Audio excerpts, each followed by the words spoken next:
ওকে, আসসালামু আলাইকুম। তো আজকে আমরা আলোচনা করব হচ্ছে আলোক সমাণু বা অপটিক আইসোমারিজম। তো প্রিভিয়াস ক্লাসে আমরা হচ্ছে আইসোমারিজম, সমাণু কি, সমানুতা ক্লাসিফিকেশন, স্টেরিও সমানুতা, জ্যামিতিক সমানুতা এবং আজকে আমরা আলোচনা করব হচ্ছে আলোক সমানুতা। ঠিক আছে, এটা হচ্ছে আইসোমারিজম বা সমানুতার সর্বশেষ পর্ব। সো ওকে, তাহলে আমরা ব্যাপারটা বোঝার চেষ্টা করি যে আলোক সমাণু বিষয়টা আসলে কি জিনিস। মানে যে সকল যৌগের আণবিক বল সেম থাকবে, সব কিছুই ঠিক থাকবে, কিন্তু তাদের আলোর প্রতি সেন্সিটিভিটি একটা আরেকটার উল্টো হবে। মানে হচ্ছে একটা যদি আলোকে ডান দিকে বাঁকাই, একটা আলোকে বাম দিকে বাঁকাবে। ঠিক আছে, সো এই ধরনের প্রপার্টিস যখন কোন একটা যৌগের মধ্যে দেখা যায় তখন তাদের পরস্পরকে বলা হবে আলোক সমাণু বা অপটিক আইসোমারিজম। ঠিক আছে, সো আমরা এখন বুঝতে পারলাম যে আলোক সমাণু বিষয়টা আসলে কি জিনিস। ঠিক আছে, সো এখন দেখি আমরা যে কোন কোন যৌগ আসলে আলোক সমানুতা প্রদর্শন করবে এবং কি কি থাকলে একটা যৌগ সে আলোক সমানুতা প্রদর্শন করতে পারে। সো সবার আগে দেখতে হবে সেটা হচ্ছে যদি আমাদের কোন একটা যৌগের কাইরাল কেন্দ্র থাকে, ওকে, যদি কোন একটা যৌগের আলোর প্রতি সেন্সিটিভিটি থাকে বা আলোক সক্রিয় হয়, ওকে, দর্পণ প্রতিবিম্ব হয় এবং অপরিস্থাপনীয় হয়, এই চারটা কন্ডিশন যদি কোন একটা যৌগ মেনটেন করে থাকে তখন বুঝতে হবে ওই যৌগটি আলোক সমানুতা প্রদর্শন করবে। ওকে, তাহলে আমরা বুঝতে চেষ্টা করি যে কাইরাল কেন্দ্র ব্যাপারটা আসলে কি জিনিস। আচ্ছা, কাইরাল কেন্দ্র বা কাইরাল কার্বন হচ্ছে যে সকল কার্বনের চারটি হাতে চারটি ভিন্ন মূলক যুক্ত থাকে। আমি কি বললাম, যে সকল কার্বনের চারটি হাতে চারটি ভিন্ন মূলক যুক্ত থাকে তাদেরকে বলা হবে কাইরাল কেন্দ্র বা কাইরাল কার্বন। ওকে, তাহলে আমরা একটা এক্সাম্পল দেখে নিই কেমন হতে পারে। যেমন ওকে, তো এখানে এটা হচ্ছে আমাদের একটা ল্যাকটিক অ্যাসিড। তো এখানে যে মাঝখানে যে কার্বনটা থাকে কেন্দ্রীয় কার্বন, তার চারটি হাতে চারটি ভিন্ন মূলক, লাইক এ হাতে জৈব অ্যাসিড, এ হাতে হাইড্রোজেন, এ হাতে হাইড্রোক্সিল আয়ন এবং এ হাতে মিথাইল মূলক। যেহেতু এই কার্বনের চারটি হাতে চারটি ভিন্ন মূলক যুক্ত রয়েছে, সুতরাং আমি এই যৌগকে বলতে পারি, এই কার্বনটাকে বলতে পারি কাইরাল কেন্দ্র বা কাইরাল কার্বন, যেটা বলি না কেন, কাইরাল কেন্দ্র বা কাইরাল কার্বন। ওকে, তাহলে আমরা বুঝতে পারলাম কাইরাল কেন্দ্র কাকে বলে। তো যদি কোন একটা যৌগের মধ্যে এরকম কাইরাল কেন্দ্র থাকে তবে সে আলোক সমানুতা প্রদর্শন করতে পারবে। ওকে, তাহলে সেকেন্ড কন্ডিশন কি ছিল আমাদের, আলোক সক্রিয়। এখন আলোক সক্রিয় মানে কি, মানে হচ্ছে সে আলোকে যে কোনো একটা দিকে বাঁকাইতে পারবে। মানে ধরো আমি যদি এখানে একটা একবর্ণী আলোকে পাস করার চেষ্টা করি, একটা ফিল্টারের মাধ্যমে যদি আমি একটা আলোকে পাস করার চেষ্টা করি, তো এখানে একটা আমাদের যৌগটা ছিল, তো আলোটা নর্মালি এদিকে যাওয়ার কথা, কিন্তু আলোটা কি করবে, যদি আমাদের এখানে এই যে যদি কোনো যৌগটি দেওয়ার পরে আমাদের দ্রবণটি দেওয়ার পরে যদি আলোকে সে কোনো একটা দিকে বাঁকাতে সক্ষম হয়, এই যে বাঁকানো আলোকে নির্দিষ্ট একটা দিকে নির্দিষ্ট একটা কোণে বাঁকানোর যে ক্ষমতা, এটাকে বলা হয় আলোর প্রতি সক্রিয়তা, আলো লাইট সেন্সিটিভিটি, মানে আলোকে যে কোনো একটা দিকে বাঁকানোর যে ক্ষমতা। যদি কোনো একটা যৌগের মধ্যে এই কন্ডিশনটাও থাকে, যদি এই প্রপার্টিসটা থাকে, তখন আমরা বলতে পারবো ওই যৌগটা আলোক সক্রিয়তা প্রদর্শন করবে। ওকে, নেক্সট কি বললো, দর্পণ প্রতিবিম্ব। এখন দর্পণ প্রতিবিম্ব মানে কি, ধরো এটা ছিল আমাদের ছিল ল্যাকটিক অ্যাসিড। ঠিক আছে, COOH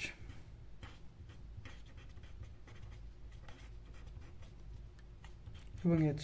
সো এটা যদি আমি একটা আয়নার সামনে রাখি বা দর্পণের সামনে রাখি, রেখে দিলে কি হবে,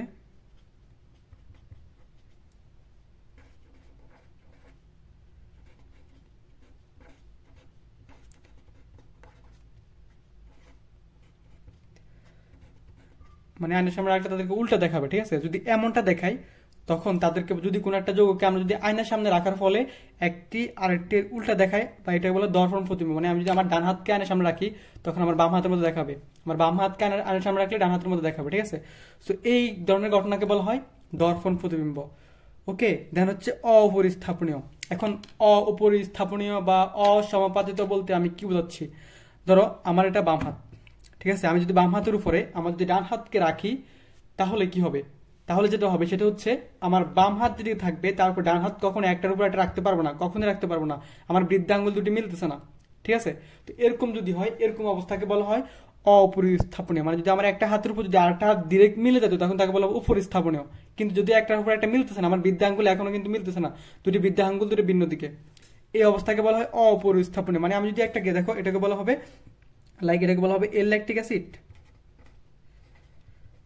আর এটাকে বলা হবে ডি ল্যাকটিক অ্যাসিড।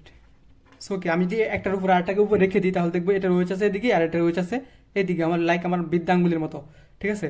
তো যদি এরকম প্রপার্টিজ থাকে মানে একটার উপরে আরেকটা রাখলে মিলবে না, এটা বলা হয় অপরিস্থাপনীয়। সো ওকে, তাহলে আমরা চারটা কন্ডিশন বুঝে ফেললাম। যদি এই চারটা কন্ডিশন থাকে মানে কাইরাল কেন্দ্র থাকে, মানে চারটা কার্বনে একটা কার্বনে চারটি হাতে চারটি ভিন্ন মূলক থাকবে, তখন তাকে বলা হবে কাইরাল কেন্দ্র।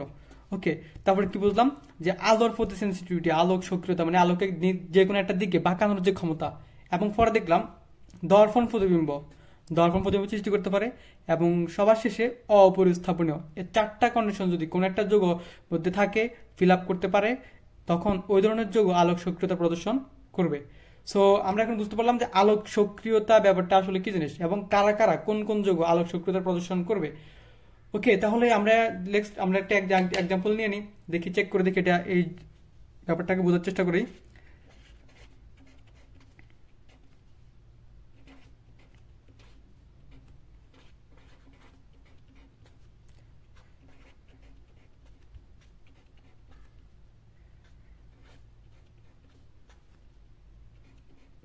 আচ্ছা, তো এই যৌগটা আমি নিলাম চেক করার জন্য, ঠিক আছে। এখন তুমি খেয়াল করো, এটা একটা টার্টারিক অ্যাসিড।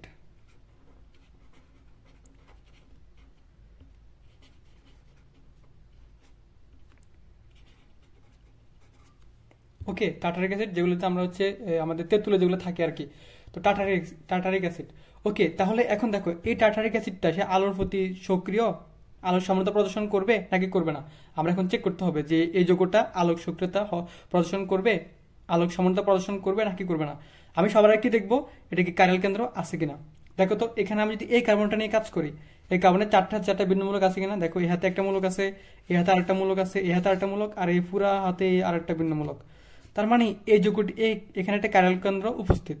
ওকে, আমি যদি এই কার্বন নিয়ে চিন্তা করি, দেখো তো এই হাতে একটা মূলক, এই হাতে একটা মূলক, এই হাতে আরেকটা মূলক, এই হাতে আরেকটা মূলক, এবং পুরা হাতে আরেকটা ভিন্ন মূলক। তার মানে এখানে দুটা কাইরাল কার্বন বা কাইরাল কেন্দ্র রয়েছে। সুতরাং আমাদের প্রথম condition, first condition fill up, যে এই যৌগটি আলোক সক্রিয়তা প্রদর্শন করতে পারবে। দেন সেকেন্ড হচ্ছে যে আলোক সক্রিয়তা প্রদর্শন করে নাকি করে না। তো দেখা গেছে এই এই আমাদের ল্যাকটিক অ্যাসিড আলোকে ডান দিকে এবং বাম দিকে পাকাতে পারে, এজন্য এটাকে বলা হয়, এটা হচ্ছে আমাদের ডিল্যাকটিক অ্যাসিড। ডিল্যাকটিক অ্যাসিড একটা হয়, আর হচ্ছে এল ল্যাকটিক অ্যাসিড হয়, সরি টার্টারিক অ্যাসিড, আর হচ্ছে এল টার্টারিক অ্যাসিড, ঠিক আছে। সো ওকে, তার মানে এটা হচ্ছে আমাদের আলোক সক্রিয়তা প্রদর্শন করে এবং দর্পণ প্রতিবিম্ব সৃষ্টি হয়। দর্পণ প্রতিবিম্ব বলতে আমি কি বোঝাচ্ছি, সেটা হচ্ছে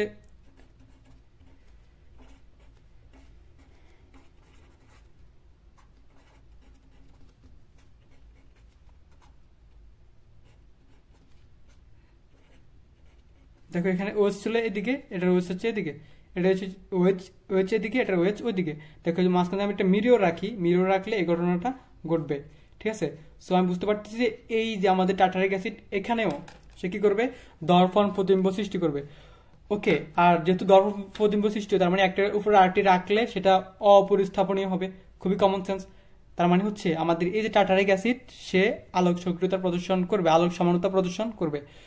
ওকে, তার মানে আমি বুঝতে পারলাম যে কোন কোন যৌগ আলোক সক্রিয়তা কাকে বলে এবং কি কি কন্ডিশন থাকলে একটা যৌগ আলোক সক্রিয়তা প্রদর্শন করবে, এবং আমরা একটা এক্সাম্পল দেখে ফেললাম, ঠিক আছে। তো এটা ছিল আমাদের আলোক সক্রিয়তা সম্পর্কে একদম বিস্তারিত। ওকে ওকে, তাহলে আমরা কিছু সিনেমিনে দেখে ফেলি। আচ্ছা, এখন হচ্ছে এনানসিওমার। আচ্ছা, এনানসিওমার ব্যাপারটা আসলে কি জিনিস।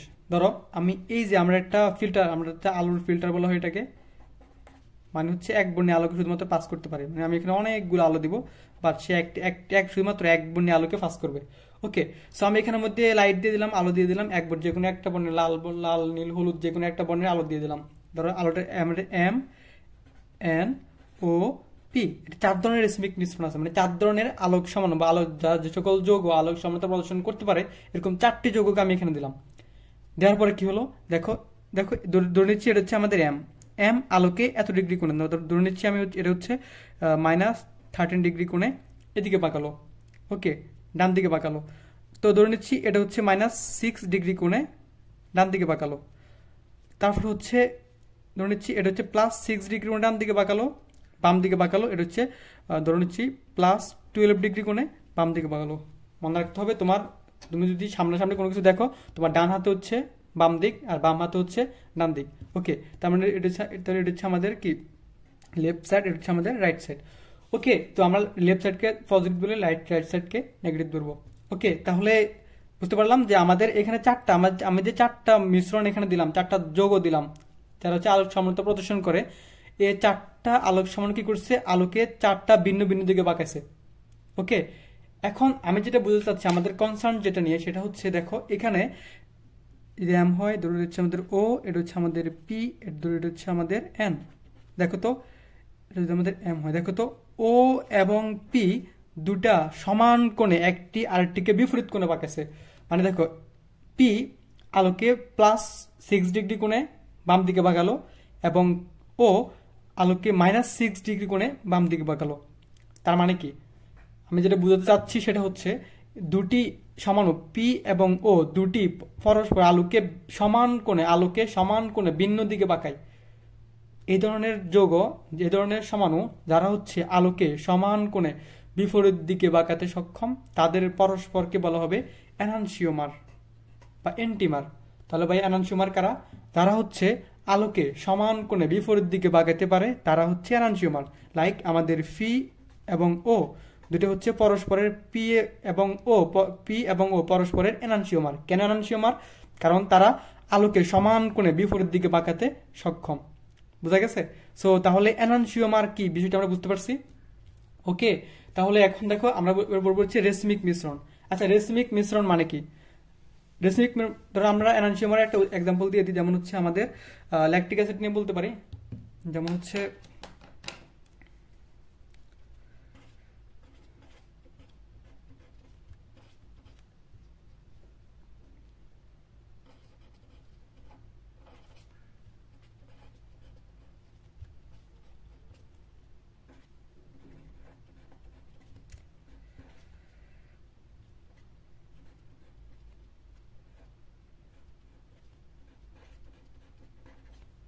দেখো দুটো হচ্ছে আমাদের ল্যাকটিক অ্যাসিড, বাট এটা হচ্ছে আমাদের এল ল্যাকটিক অ্যাসিড আর এটা হচ্ছে আমাদের ডি ল্যাকটিক অ্যাসিড। দেখো যে হচ্ছে আমাদের এল ল্যাকটিক অ্যাসিড, সে আলোকে +2.24 ডিগ্রি কোণে বাম দিকে বাঁকায়। আর এল ডি ল্যাকটিক অ্যাসিড সে কি করে, -2.24 ডিগ্রি কোণে ডান দিকে বাঁকায়। ঠিক আছে? সো দেখো, তার মানে দেখো যেহেতু দুজনেরই বাঁকানোর ক্ষেত্রে দেখো সমান, এবং দেখো +2.24 ডিগ্রি এবং -2.24 ডিগ্রি সমান কোণে প্লাস এবং মাইনাস বিপরীত দিকে বাঁকাইতেছে। এজন্য আমরা বলতে পারি এল ল্যাকটিক অ্যাসিড এবং ডি ল্যাকটিক অ্যাসিড পরস্পরের এনানসিওমার। আশা করি বুঝতে পেরেছ। ঠিক আছে? ওকে, তাহলে এখন দেখো রেসিমিক মিশ্রণ মানে কি? মানে হচ্ছে আমি যখন একাধিক এনানসিওমারকে একই পাত্রে রাখবো, ধরো আমি এক পাত্রের মধ্যে এখানে রাখলাম, ধরো একই পাত্রের মধ্যে আমি এখানে রাখলাম হচ্ছে ডি ল্যাকটিক অ্যাসিড রাখলাম, আর এখানে আমি আবার একই সাথে এল ল্যাকটিক অ্যাসিড রাখলাম। ওকে, তাহলে আমি কি করলাম, এখানের মধ্যে একটা এক বর্ণীয় আলোকে পাস করাতে চাচ্ছি, আমি এক বর্ণীয় আলোকে পাস করাতে গিয়ে আমি এখানে কি করলাম ভাইয়া, এখানে হচ্ছে ডি ল্যাকটিক অ্যাসিড এবং এল ল্যাকটিক অ্যাসিড একটা সলিউশন রেখে দিলাম। আচ্ছা বলো তো, ডি ল্যাকটিক অ্যাসিড আলোকে কোন দিকে বাঁকাবে? নিশ্চয় ডান দিকে বাঁকাবে। ওকে, এল ল্যাকটিক অ্যাসিড আলোকে কোন দিকে বাঁকাবে? বাম দিকে বাঁকাবে। আমি একটু আগে বলছি ডি ল্যাকটিক অ্যাসিড এবং এল ল্যাকটিক অ্যাসিড তারা পরস্পর কি এনানসিওমার। মানে এটা যদি, এটা ধরো আমি জাস্ট ধরার জন্য ধরি, এটা যদি -10 ডিগ্রি কোণে বাম দিকে বাঁকাই, তাহলে +10 ডিগ্রি কোণে ডান দিকে বাঁকাবে। আচ্ছা ধরো আমি একটা কলমকে এদিকে 10 ডিগ্রি কোণে 10 ডিগ্রি ফোর্সে 10 নিউটন বল টানতেছি এদিকে, আর 10 নিউটন বল টানতেছি এদিকে, তাহলে বলো আমার কলমটা যাবে কোন দিকে? এদিকেও 10 এদিকেও 10, মাঝখান বরাবর যাবে। সো সেম এখানেও দেখো লাইটটা দিকে এদিকে টানতেছে, বাঁকাতেছে 10 ডিগ্রি কোণে, এদিকে বাঁকাতেছে আবার 10 ডিগ্রি কোণে, তাহলে লাইটটা কোন দিকে যাবে? লাইটটা হচ্ছে সোজা মাঝখান দিয়ে পাস করে সোজা সামনে চলে যাবে। ওকে, তার মানে হচ্ছে কি, তার আমি যেটা বুঝতে চাচ্ছি সেটা হচ্ছে সে রেসিমিক মিশ্রণ, সে দুটি এনানসিওমারকে একসাথে রাখার ফলে আলোকে কোনো দিকে বাঁকাতে পারে নাই, মানে আলোর প্রতি কোনো সেন্সিটিভিটি আসে নাই, আলোক সক্রিয় নয়। তার মানে হচ্ছে রেসিমিক মিশ্রণ সে আলোক সমানতা প্রদর্শন করতে পারে না। বুঝা গেছে? তো এত কথা বলার মিনিং হচ্ছে রেসমিক মিশ্রণ যে থাকে এখানের মধ্যে দুটি এনানসিওমার থাকার কারণে সে দুটি সমান কোন আলোকে বিপরীত আনতেছে, তার মানে আলোক কোন দিকে না গিয়ে সমান সামনে সোজা সামনে চলে আসবে। এজন্য বলা হয় রেসমিক মিশ্রণ আলোক সমানতা প্রদর্শন করতে পারে না। তাহলে আমাদের আলোক সমানতা কাকে বলে, আলোক সমানতা কি কি, কোন কোন যৌগসমূহ আলোক সমানতা প্রদর্শন করে, কি কি কন্ডিশন থাকতে পারে, এবং এনানসিওমার আর রেসমিক মিশ্রণ। তোমাদের সব থেকে বেশি কোশ্চেন আসে এনানসিওমার এবং রেসমিক মিশ্রণ থেকে। বিগত কয়েকটা ভর্তি পরীক্ষা বলো আর হচ্ছে তোমার বোর্ড পরীক্ষায় বলো, উভয় ক্ষেত্রেই আমাদের সমানতা সব থেকে গুরুত্বপূর্ণ বিষয়।